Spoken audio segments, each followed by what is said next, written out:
अब हम label, field set और लेजेंड के बारे में देखेंगे। तो यहाँ पे मैं बॉडी के अंदर एक फॉर्म टैग ले लेता हूँ। यहाँ पे मैं एक फॉर्म टैग ले लेता हूँ और इसके अंदर मैं एक डिव टैग लेता हूँ ताकि हमारा एक अच्छी तरह से रैपर बन सके। अब हमें लेबल देखना है, फिर उसके बाद हमें फील्ड सेट देखना है और लेजेंड देखना है। यहाँ पे मैं सबसे पहले एक इनपुट बॉक्स ले लेता हूँ। उसके लिए हमारे पास इनपुट नाम का टैग है। तो यहाँ पे मैंने इनपुट ले लिया। इसके अंदर मुझे टेक्स्ट चाहिए, यहाँ पे टाइप टेक्स्ट कर देता हूँ और यहाँ पे मैं अपना फर्स्ट नेम देना चाहता हूँ। तो मैं यहाँ पे देता हूँ फर्स्ट नेम। मैं इसी तरह से और एक नीचे डिव टैग ले लेता हूँ और इस डिव टैग के अंदर में एक इनपुट बॉक्स ले लेता हूँ और मुझे यहाँ पे टाइप सबमिट देना है। हमें यहाँ पे एक बटन लेना है और यहाँ पे मैं नेम भी इसे सबमिट ही देता हूँ और मैं इसे रन करके देखता हूँ। तो यहाँ पे देखिए इस तरह से मेरे पास एक बॉक्स और एक बटन यहाँ पे आ चुका है। अब ये बॉक्स किसका है, इसका हमें कोई टेक्स्ट देना है।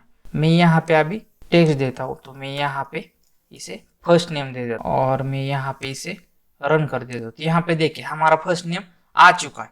तो यहाँ पे देखिए मैं जैसे उस फर्स्ट नेम पर माउस ओवर करने जाता हूँ तो यहाँ पे मेरा कुछ टाइप करने के लिए इस तरह से वो माउस का यहाँ पे आइकॉन दिख रहा है और मैं यहाँ पे क्लिक करता हूँ तो यहाँ पे मेरे बॉक्स पर कोई भी एक्शन नहीं होती। ये हमारा नॉर्मल टेक्स्ट है। सही तरीका कौन सा है, तो यहाँ पे हमें लेबल लेना पड़ेगा। तो मैं यहाँ से इस फर्स्ट नेम को यहाँ से कट कर देता हूँ और इसकी जगह पे मैं यहाँ पे लेबल ले लेता हूँ और इस लेबल के अंदर मैं उस फर्स्ट नेम को यहाँ पे पेस्ट कर देता हूँ। तो यहाँ पे मैं रन करता हूँ। देखिए हमारा जो पहला वाला आउटपुट था और अभी का आउटपुट, इसमें कोई भी चेंजेस नहीं हुआ। लेकिन यहाँ पे मैं जैसे माउस ओवर कर रहा हूँ इस फर्स्ट नेम पे तो मेरा जो माउस का आइकॉन है वो बदल चुका है। अब मैं यहाँ पे इस फर्स्ट नेम पे क्लिक करता हूँ तो यहाँ पे देखिए मेरे बॉक्स पर अभी कोई भी एक्शन नहीं हो रही। तो उसके लिए क्या करें, तो मुझे उसके लिए इन दोनों की कनेक्टिविटी करनी पड़ेगी। तो इन दोनों की कनेक्टिविटी कैसे करें, तो मुझे यहाँ पे इसके अंदर आईडी लेना पड़ेगा और इस आईडी के अंदर में एफ नेम कर देता हूँ। फिर मुझे यहाँ पे लेबल टैग के अंदर आना पड़ेगा और यहाँ पे हमारे पास फॉर नाम का एट्रीब्यूट है और इसके अंदर भी मुझे एफ नेम करना पड़ेगा। इस लेबल के अंदर का फॉर एट्रीब्यूट और इस इनपुट बॉक्स में आपका आईडी एट्रीब्यूट, इन दोनों की वैल्यू आपकी एक ही होनी चाहिए। और मैं यहाँ पे इसे रन कर देता हूँ। तो यहाँ पे देखिए मैं जैसे इस फर्स्ट नेम पे क्लिक करता हूँ तो मेरा जो इनपुट बॉक्स है वो यहाँ पे फोकस में आ जाता है और वो हमें कुछ टाइप करने की वो हिंट दे रहा है। तो ये होता है लेबल और इनपुट बॉक्स। इस तरह से यही हमारा एक सही तरीका है।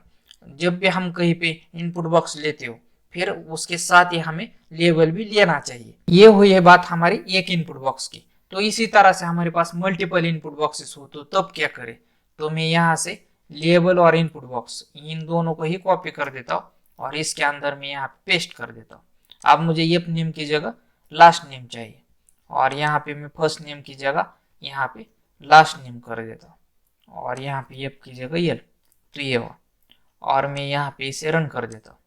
तो यहाँ पे देखिए मेरा दूसरा भी यहाँ पे इनपुट बॉक्स आ चुका है। अब मुझे यहाँ पे लास्ट नेम करना पड़ेगा और यहाँ पे देख सकते हैं आप इस तरह से हमने यहाँ पे दोनों इनपुट बॉक्स आ चुके हैं।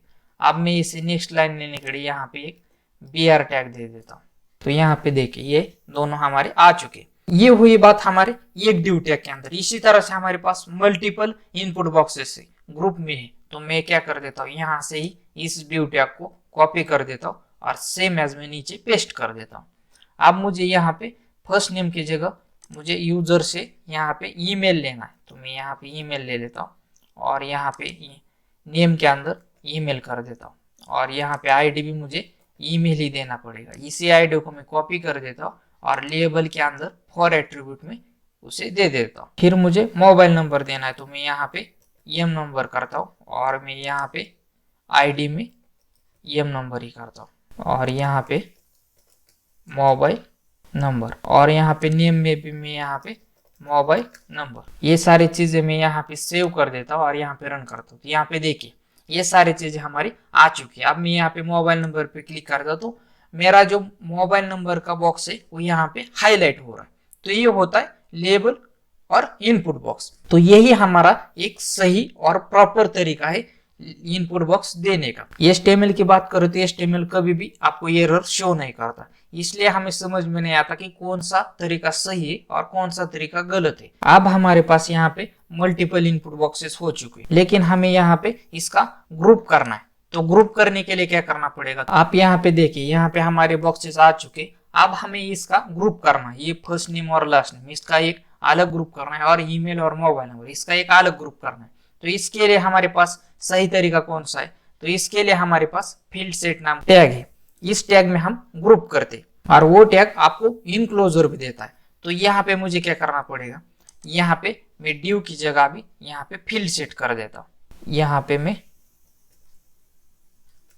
फील्ड सेट, और मैं इसी फील्ड सेट को यहाँ इस ड्यू टैग से निकाल देता हूँ और यहाँ पे फील्ड सेट। तो यहाँ पे उसी तरह से मुझे यहाँ पे हमारा जो दूसरा ड्यू टैग है इसके अंदर भी हमें उसी तरह से यहाँ पे करना पड़ेगा, और यहाँ पे मैं इसे रन कर देता हूँ। यहाँ पे देखिए हमारी बॉर्डर आ चुकी है और दोनों को उसने डिवाइड भी किया है। तो यहाँ पे हमारे पास फर्स्ट नेम है और लास्ट नेम है, उसके बाद ईमेल और मोबाइल नंबर है, और फिर हमारे पास सबमिट बटन है। तो ये हुआ। तो यहाँ पे सबमिट बटन अलग क्यों दिख रहा है, क्योंकि वहां पे हमने इस ड्यू टैग को फील्ड सेट नहीं दिया, इसलिए उसे उसने बॉर्डर के अंदर नहीं दिखाया। यहाँ पे हमने फील्ड सेट से हमने यहाँ पे बॉर्डर तो लगाए, लेकिन अब हमें यहाँ पे लेबल लगाना है।